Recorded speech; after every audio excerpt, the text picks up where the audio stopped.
Olá a todos, eu me chamo Natane Bigolin Narciso e hoje venho apresentar o trabalho intitulado Fauna Epígea sobre combinações de plantas de cobertura em decomposição na cultura do milho. Então, as plantas de cobertura, quando associadas aos sistemas de cultivo, podem promover diversos benefícios. Dentre esses, auxilia o processo de infiltração da água no solo, ajuda na prevenção do processo de erosão, promove uma maior disponibilidade de matéria orgânica, auxilia no controle de pragas, além de auxiliar na manutenção da biodiversidade dos organismos da fauna edáfica. Desta forma, então, o objetivo do trabalho foi avaliar a fauna epígea sobre combinações de plantas de cobertura em decomposição na cultura do milho.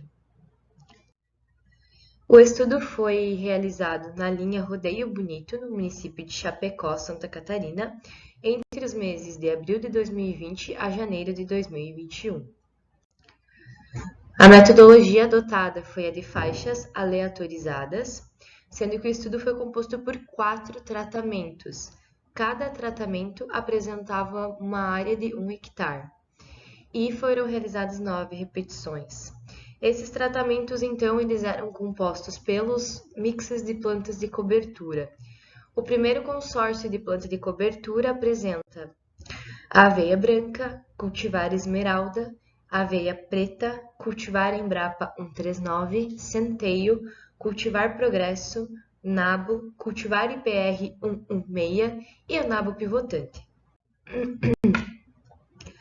O segundo consórcio de plantas de cobertura apresenta a aveia cultivar IPR 61, centeio cultivar serrano, ervilhaca combate e ervilhaca cultivar esmeralda.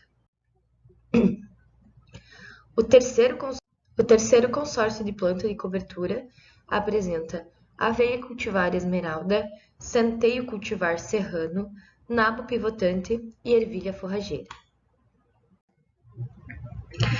E por fim, além dos 3 consórcios de planta de cobertura, foi feito o cultivo solteiro da aveia preta. E em seguida foi implementada a cultura do milho e foi realizado coleta da fauna epígea no estágio vegetativo e no estágio reprodutivo do cultivo. Então a fauna epígea, ela foi coletada a partir de armadilhas do tipo pitfall traps.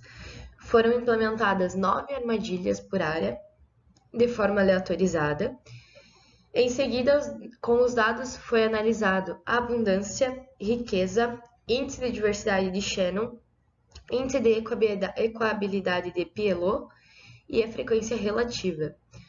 Os dados eles foram sujeitos ao teste da ANOVA e ao teste de Tukey com um índice de confiabilidade de 95%.